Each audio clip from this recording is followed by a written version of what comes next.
எண்ணெயானது. இல்லையாடா கண்ணா? சில பேர் விருந்து சாப்பிட்டே வாழறாங்க. ஆனா மத்தவங்க இருட்டுல கிடைச்சத பொறுக்கி திங்குறாங்க. நான் என்ன நினைக்கிறேன்னா, நீயும் நானும் ஒரு விதத்துல ஒண்ணுதான். வாழறதுக்கான வழியை தேடுறோம். மகாராஜா பராக், நான் ஒண்ணு பொய் சொல்ல. அரசரே உன்னை நேரடியா பார்க்க வரார். அதனால நீ அவர் வரும்போது மரியாதைய மண்டியிட்டு தலை வணங்கணும். ஜாசு, கை கெட்டினதை வாய் கெட்டாம பண்ணிட்டியே. கையை வாயின்னு உளராம விழாக்கு ஏன் வரலன்னு அரசர்கிட்ட சொல்லு. நான் யாருக்கும் பதில் சொல்ல தேவையில்லை. ஸ்கார், வேண்டாம், என்ன குறுன்னு பார்க்காத. என் கூட யார் வந்திருக்கா தெரியுமில்ல? உனக்கு பசிக்குதா ஜாசு? பசியில இருக்கிறவன் என்ன பண்ணுவான்னு தெரியுமா உனக்கு? ஐயோ வேணாம். ராஜ பதவியில இருக்கிறவன் யாரையும் சாப்பிடக்கூடாதுன்னு உனக்கு தெரியாதா? அதுக்கடி சட்டம் இருக்கு, உனக்கு தெரியும். ஐயா காப்பாத்துங்க.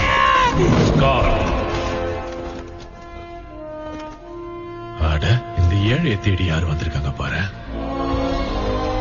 சராபியும் நானும் உன்னை சிம்பாவோட விழாவில் பார்க்கவே இல்லை. அது இன்னைக்கா? நான் மறந்து போயிருப்பேன்னு நினைக்கிறேன். அதுக்காக நான் உங்களையும் மகாராணியும் மதிக்கலன்னு மட்டும் நினைச்சுக்க வேண்டாம். உங்களுக்கே நல்லா தெரியும்னா மகாராணி மேல எவ்வளவு மரியாதை வச்சிருக்கேன். அரசரோட தம்பியா வரிசையில நீதான் முன்னாடி வந்து நின்று இருக்கணும். வரிசையில நான் தான் முன்னாடி இருந்தேன். மறந்துட்டியா சாசு? சிம்பா மட்டும் பிறக்கலனா அடுத்த அரசனா நான் தான் இருந்திருப்பேன். அரசன் பேசிக்கிட்டு இருக்கும் போது முதுக காட்டக்கூடாது ஸ்கார்.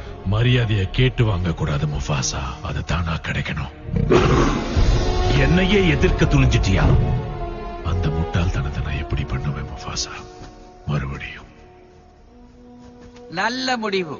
இப்பவாது உனக்கு அறிவு வந்துச்சே. அறிவுன்னு பார்த்தா அவரை விட பெரிய பலசாலி நான் தான். ஆனா உடல் பலத்தை எடுத்துக்கிட்டா என் அண்ணன் முஃபாசா தான் எப்பவுமே ராஜா. அது எப்படி முடியும் ஸ்கார்? ஒரு நாள் என் மகன் தான் ஆள போறான். சிம்பாவும் அரசனாமா. அப்போ அரசன் நீடூழி வாழ்க. இவன் திருந்தவே மாட்டான். இப்பவாது உங்களுக்கு புரிஞ்சிச்சு. எப்போ நம்ம கௌரவ பூமி விட்டு அவனை தரத்தி இருக்கணும். அவன் என்னோட தம்பி சாசு. இது அவனுக்கும் வீடு. நான் அரசனாயிருக்கிற வராது மாறாது. என்ன பண்றது? வீட்டுக்கு ஒண்ணு இப்படி பிறந்து தொலைக்குது. எனக்கு ஒரு தம்பி இருந்தா அவனுக்கு தான் ஒரு பெரிய மரம் கொத்தின்னு நினைப்பு. மரத்தை கொத்துறேன்னு சொல்லி மூக்க உடைச்சுக்குவேன். நாங்க தான் ஒட்ட வைப்போம். ஐயா, கதை சொல்ல வந்தா கிளம்பிட்டீங்க.